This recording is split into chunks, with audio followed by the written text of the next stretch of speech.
welcome Samuel Hardy to the 2025 Oregon Music Hall of Fame scholarship recipient class. Thank you. You're one of 7, and that's pretty awesome because we had hundreds of applications and yours shone brightly. Really? Yes, you've been working hard. I would say so. Lots of long hours.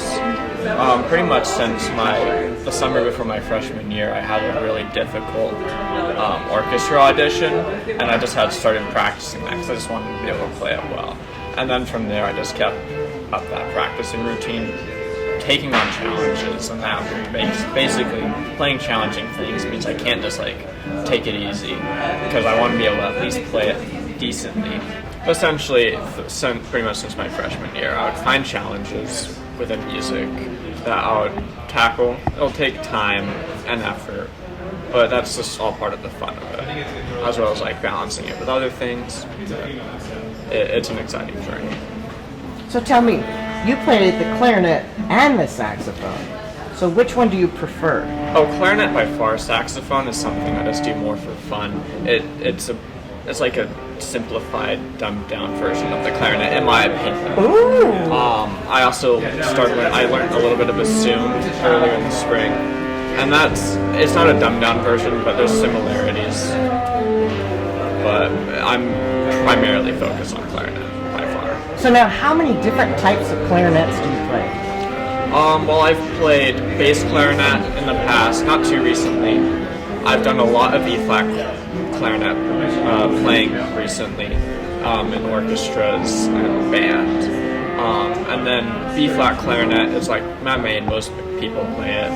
And then A clarinet is just another one that you have to use in some orchestras every once in a while. So does your high school have all of those types of clarinet? I don't know if they have the A, but the local symphony did have a couple of A's, so I was able to play on that for their pieces.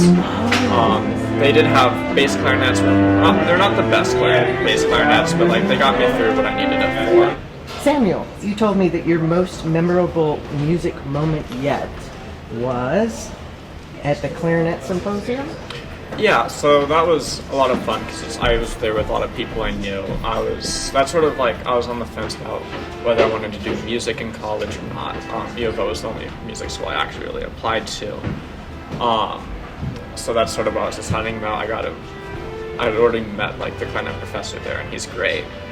It was very cool, very amazing performers there, and it was just cool seeing a lot of things. You are going to?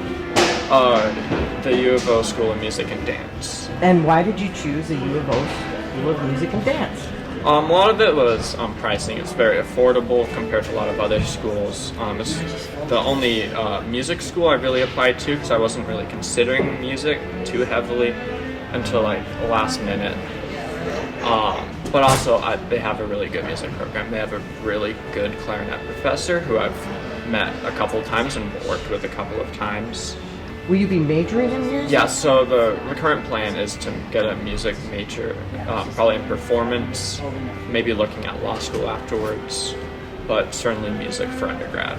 Beautiful. For the time being. So how do you handle the jitters before a performance?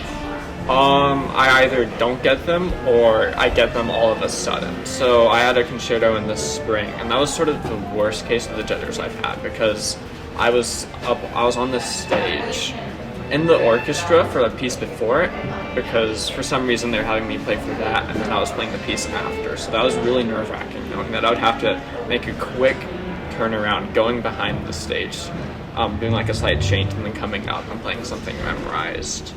But once I was there, I was just able to get my head in a good space where I was able to keep going even if I made a little mistake or something wasn't quite how I wanted it to be. I was able to keep going, and effectively any part of the performance that didn't affect the rest, I was able to maintain a good place in my head.